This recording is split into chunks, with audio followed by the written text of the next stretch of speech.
Thank you, Tim. Your Highness, Your Excellencies, distinguished guests, colleagues and friends. This year, airlines will collect nearly 5 billion people over 22,000 routes on 39 million flights. And we'll deliver 62 million tons of cargo, making possible $8.3 trillion in trade. Airlines create enormous value by doing all of this safely and affordably. The hard work of everyone in this room is helping to drive economies with tourism, e-commerce, trade and investment, to link businesses to global opportunities, to support the UN Sustainable Development Goals, and to empower people with the freedom of mobility. Aviation has recovered from the pandemic and is growing profitably to meet the needs of people to fly and to move goods. For 2024, we expect record revenues of almost $1 trillion. However, expenses will also be at a record high of $936 billion. Net profit will be $30.5 billion. Now, that's not a record, unfortunately, and represents a net margin of just over 3%. But considering where we were just a few years ago, it's a major achievement. And importantly, flying remains good value for money. 77% of the travellers we recently polled said as much. And that's not surprising considering that the real cost of air travel has fallen by 34% over the last decade. And for all the value airlines create, how much profit do we retain per passenger? It's just $6.14. And to translate that into the coffee benchmark that has become an AGM tradition, that buys you a single espresso in this hotel's coffee shop. Now, for those of you who are interested, according to the most recent annual report of Starbucks, they generate a net margin of 11.5%. The best our industry has ever achieved was 5% net margin in 2015 and 2017. Now, I don't begrudge Starbucks their profits, but governments who love to look to our industry for new tax revenues need to understand that our margins are wafer thin and we rarely earn our cost of capital. This year, airlines in aggregate will earn a 5.7% return on invested capital, and that's well below the average 9% cost of capital. Nevertheless, we deserve to celebrate the hard work that has brought our industry back from the brink. But we remain squeezed between a fiercely competitive environment downstream and the oligopolistic upstream supply chain's lack of competition. And moreover, the best I can say about the supply chain's exasperations of the last few years is that they appear not to have gotten any worse. And on top of that sits onerous regulation. So there is plenty still standing in the way of a sustainable industry-level profitability. Now, we can do it. In fact, overcoming these issues to achieve sustainable profitability is absolutely critical. That will enable airlines to invest fully in the products our customers want and the tools to get us to net zero carbon emissions by 2050. It will also enable us to expand connectivity and its economic and social benefits to waiting people and economies. Now, safety has been and always will be our #1 priority. And we need to work hard to continuously improve our safety performance. We never stand still. That helped make 2023 our safest year by many parameters. There were no fatal accidents among our 336 members or the 433 IATA-registered carriers. Globally, there was one fatal accident claiming 72 lives, a tragic reminder that safety must be earned with each and every flight. And recent severe turbulence incidents have brought that reminder into sharp focus once again. Our strong safety record and the actions we take to make it even stronger are built on global standards. 2023 marked 20 years of the IATA Operational Safety Audit, IOSA. It's become a cornerstone of global safety standards. And historically, airlines on the IOSA registry have outperformed airlines not on the registry by a factor of nearly 3. IOSA makes a difference, and we are making it stronger. This year, we will conduct 100 IOSA audits with a new risk-based model. Doing this adds an extra focus on pertinent safety risks unique to each audited operator. Additionally, the IATA Global Aviation Data Management Program now captures data from 150,000 flights weekly.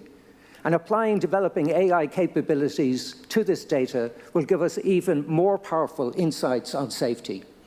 And lastly, we continue to call on safety authorities to publish accident reports in compliance with ICAO Annex 13 of the Chicago Convention. It is a dereliction of duty that only 121 reports have been published from the 226 accidents investigated over the last 6 years. Improving safety needs all 3 of our top tools: audits, data, and accident reports. Now, safety culture is the glue that brings these tools together, and it needs strong leadership. Recognizing the important role that the CEO plays in driving safety across their entire organizations, more than 70 have signed up to the IATA Safety Leadership Charter. It's a commitment to 8 critical principles for continuously improving safety. If you have not yet had the opportunity to sign or need more information, my team is waiting for you at the IATA booth. In the meantime, I am proud to report on another positive performance measure. Our latest Travellers poll shows 97% satisfaction for recent trips. Now, with good results on customer satisfaction, profits, and safety, the state of the industry is strong, and we can make it even stronger by promoting global standards, modernizing business practices, and building a more sustainable industry. So let's start with global standards, a natural progression from safety. There is a major threat to global standards in the Netherlands.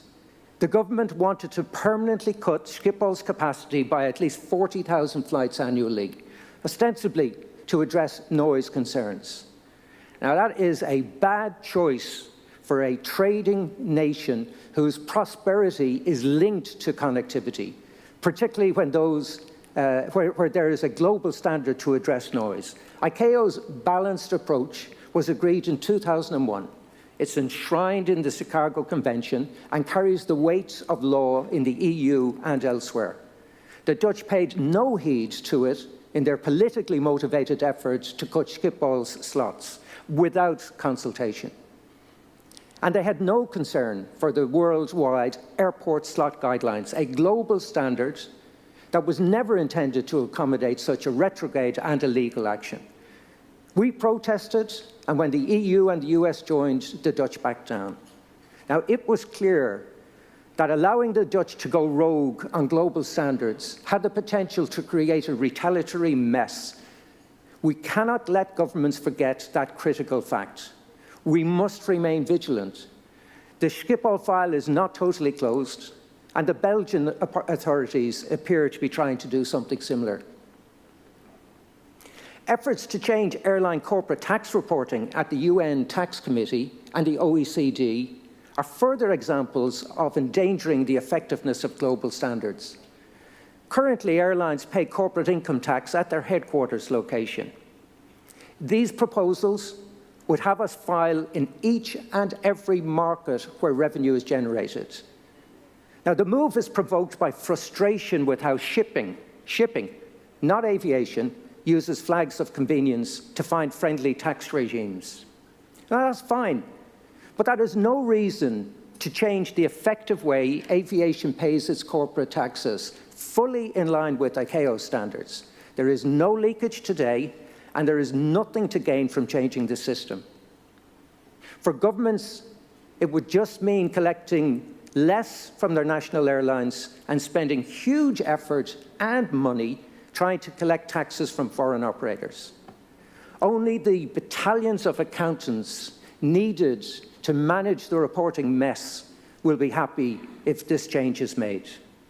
Now, fortunately, our arguments seem to be gaining resonance, but vigilance is required to ensure that governments continue to understand that these value-destroying changes serve no purpose for aviation or for their economies.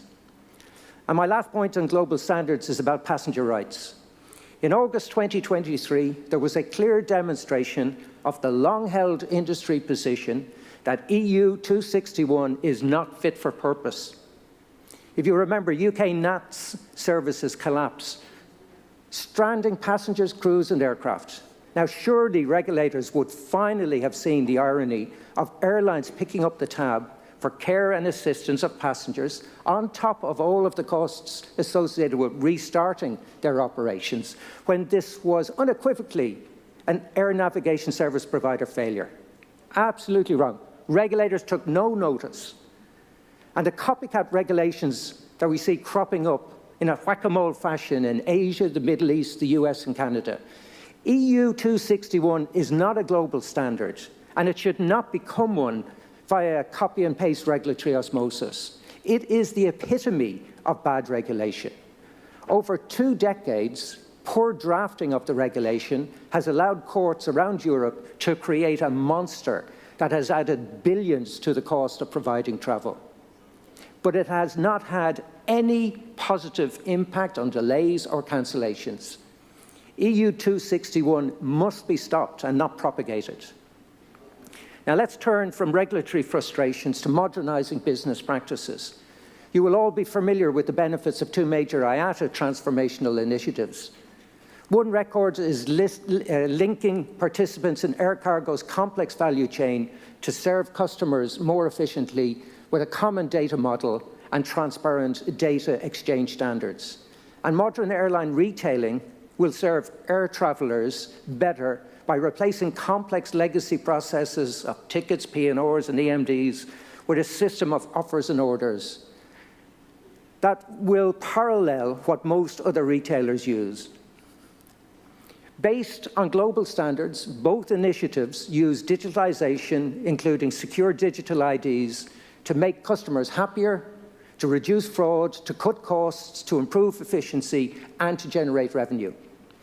Now, you may be less familiar with 2 other modernizations. The first concerns aircraft operational data.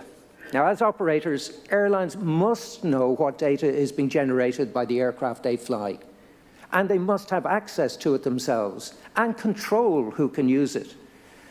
But that is not the case today. Now, following years of engagement, we are nearing agreement with some leading OEMs to make respecting these fundamental airline needs a standard business practice. The second addresses the impact of the limited supplier community that airlines have access to for their business. With your support, in a give-to-get community approach some years ago, we created a powerful business intelligence tool known as DDS. This brought much-needed competition to the business intelligence market, and with it came lower prices and improved offerings.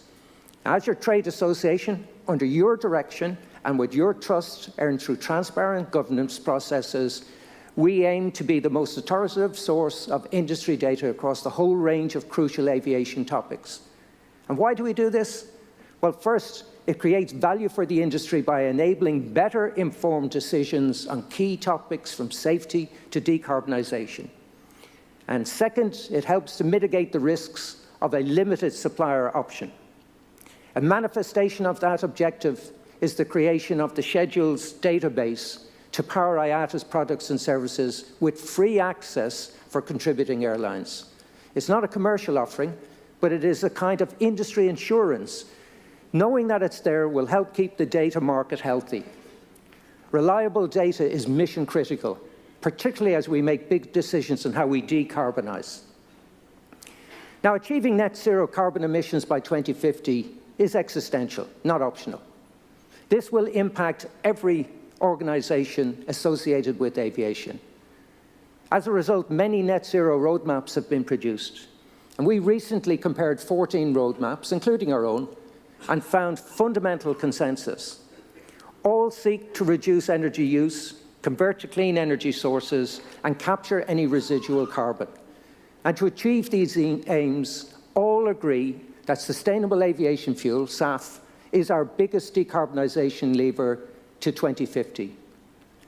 But SAF alone will not be enough. We need many levers, and most importantly, decarbonisation is possible. Technology, politics, finance, and other forces will ultimately determine how we decarbonise. But predicting how these will interact over the next quarter of a century offers few certainties, except that convergence will happen as we continuously observe, learn, and adjust whatever roadmap we are following.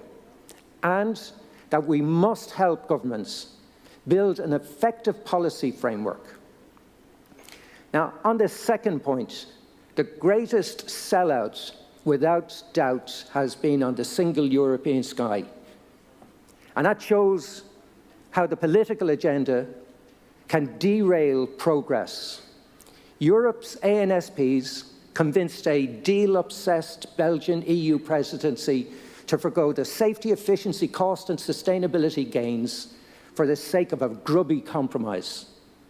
The deal protects ANSPs from their customers' needs, and in doing so, it burdens travellers and airlines with inefficiencies that kills a potential 10% emissions reduction for European operations. Now, hopefully, the limited communication around this deal indicates self-awareness in Brussels that it is a shameful result.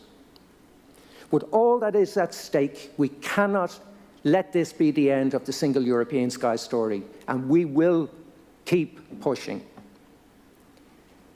And we will also keep pushing on SAF.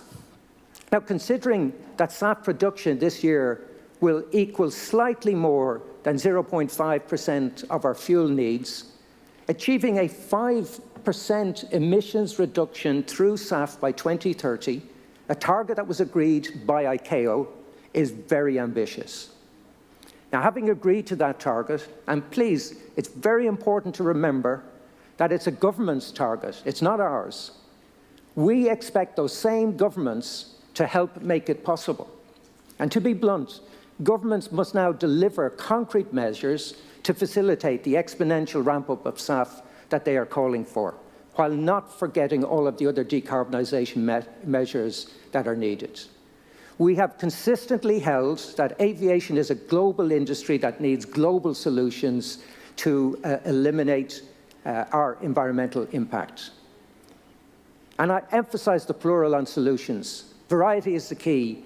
Everybody does not need to use the same solution, but we do need a set of solutions that are globally recognized and acceptable to take us on our journey to net zero emissions in 2050.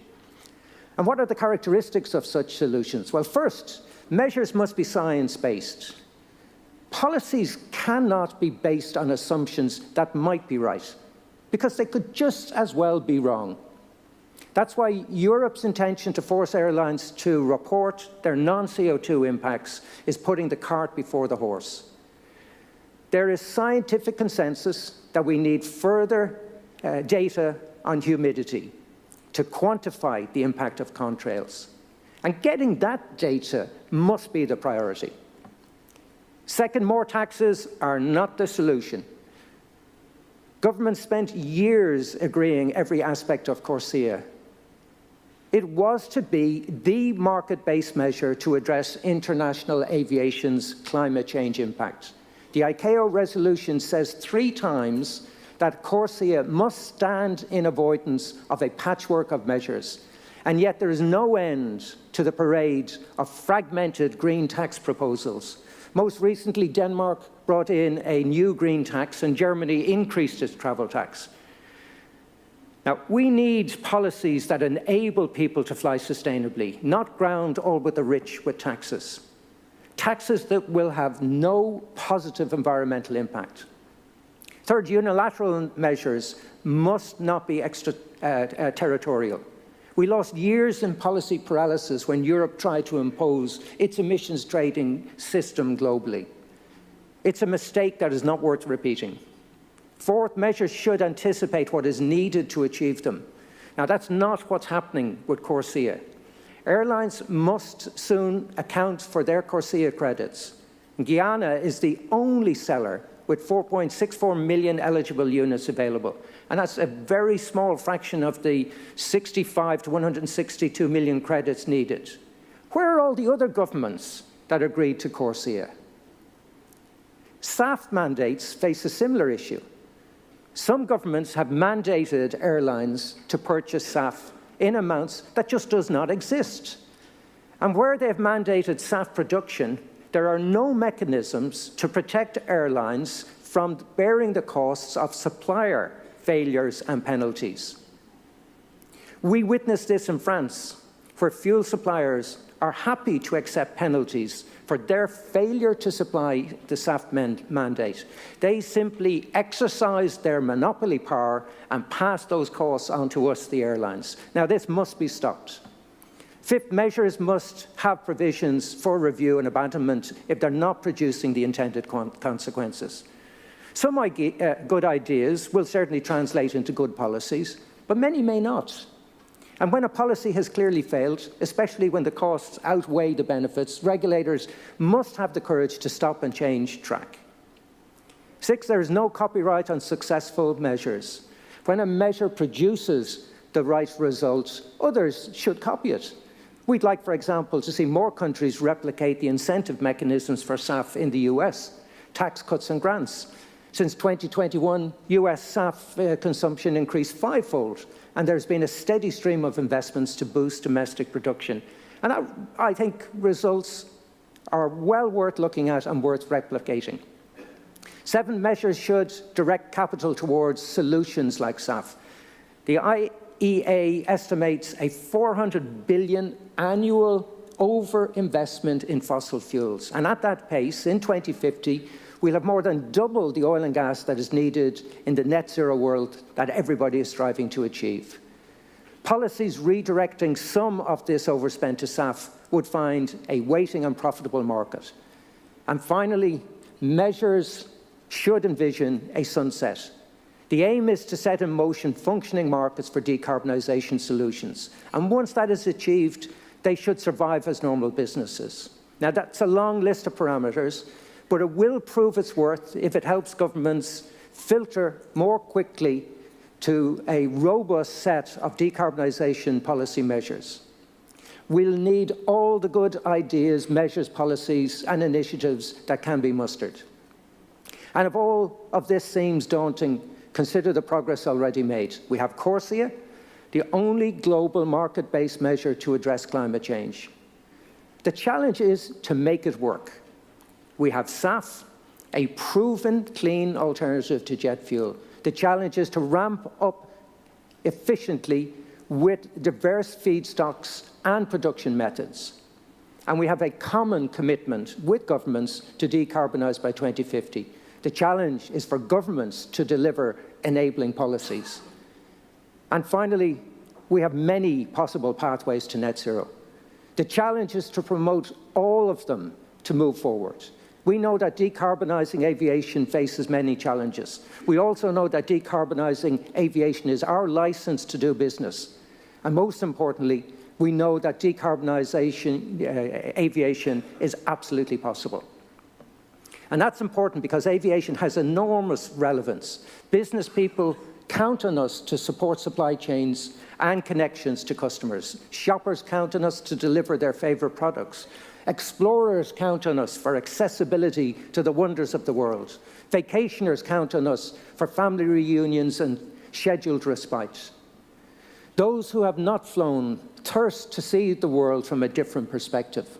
And flyers everywhere count on us for the freedom of safe, efficient and affordable global mobility. And when we asked if travellers hope for the future generations to be able to experience even more of the world by air, 93% said yes. To turn that hope into reality is our ultimate inspiration. Ladies and gentlemen, thank you for your support. Thank you for attending this AGM, and we look forward to a very successful 80th AGM in Dubai.